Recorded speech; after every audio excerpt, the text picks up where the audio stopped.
তাহলে কি যে রাতে চকলেট খাবো? রাতে চকলেটটা কিন্তু যত খুব চকলেট খাওয়া যাবে না। এই যে চলো।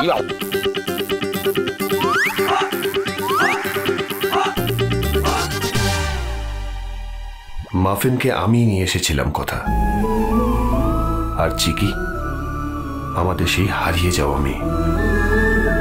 তবে এখন ওদের একটাই পরিচয়, ওরা দুজনেই আমার মেয়ে, আমাদের মেয়ে। সবটা যে এত সুন্দরভাবে হয়ে যাবে কোনোদিনও ভাবিনি। শুধু একটাই আফসোস রয়ে গেল, তোকে আমি কোনোদিন কিছু লুকাইনি, কিন্তু এত বড় একটা সত্যি তোর থেকে লুকিয়ে যেতে হলো। আর এই সত্যির ওজন অনেক বেশি।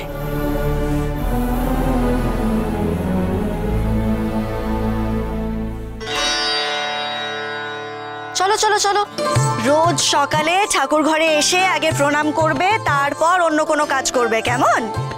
বসো। Good morning. তা হ্যাঁ গো দিদি ভাইরা, তোমরা এত তাড়াতাড়ি উঠে পড়লে যে? কি করে ঘুমাবে? কথা তো একেবারে মিলিটারি শাসন শুরু করেছে, উপায় আছে আর? ও মা, কথা মা, সে কে গো? কথা বলেছে তো, যে বাচ্চা দেরি করে উঠবে তার বাবা শাস্তি পাবে। তাই অঙ্কিত বাবু আর অগ্নিদা নিজেরা সকাল সকাল উঠে কে আগে বাচ্চাকে তুলতে পারে সেই কম্পিটিশন শুরু করে, জানো? এ মা আনন্দী, এই কি সব কাণ্ড কারবার ঘটছে বাড়িতে। আচ্ছা ও কথা মা, বাচ্চাগুলো একটু দেরি করে ঘুম থেকে উঠলে কি হয়? 6টা বাজতে না বাজতেই বেচারাদের তুলে দিচ্ছ। কর্তাইদা, এতে শরীর ভালো থাকে, আর ব্রহ্ম মুহূর্তে ওঠা শরীরের জন্য খুব ভালো। ওয়ান মুহূর্ত। এই হয়েছে, হোয়াটটাই খালি বাবাকে নকল করা না? কোথা মা, এটা কি ঠাকুর? মা আনন্দী। দেখিস না, বাড়িতে তো সবাই মা আনন্দীকে রাখে, কিন্তু উনি তো ঘরের বাইরেই যান না। এসব কি কথা চিকি? মা আনন্দী কেন ঘরের বাইরে যাবেন? মা আনন্দী তো আমাদের সবাইকে ভালোবাসেন, আমাদের মনের মধ্যে থাকেন। উনি তো আমাদের জন্য আশীর্বাদ পাঠান, তাই না? আচ্ছা, এবার তোমরা দুজন মা আনন্দীকে নমো করে নাও, ওখানে যাও। জয় মা আনন্দী, জয় মা আনন্দী। কি সুন্দর গড় করে প্রণাম করছে গো। হ্যাঁ, কোত্থেকে শিখলো?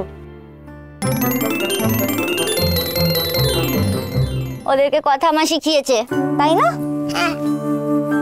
প্রথম থেকেই এই শিক্ষা দিলে বাচ্চারা বড় হয়ে মানুষের মতো মানুষ তৈরি হবে, বুঝলি? মাফিন, চিকি, হাত জোর করে প্রণাম করো, প্রার্থনা করো মা আনন্দীর কাছে। মা আনন্দীকে বলো আমাদের মানুষের মতো মানুষ করো, এই গুহ পরিবারের খেয়াল রেখো, সবাইকে ভালো রেখো, বিদ্যা দিও, বুদ্ধি দিও, কেমন? কোথা মা, বিদ্যা কি? কথা সোম থেকে রবি প্রতিদিন সন্ধ্যে 7টায় স্টার জলসায় ও জিও হটস্টারে।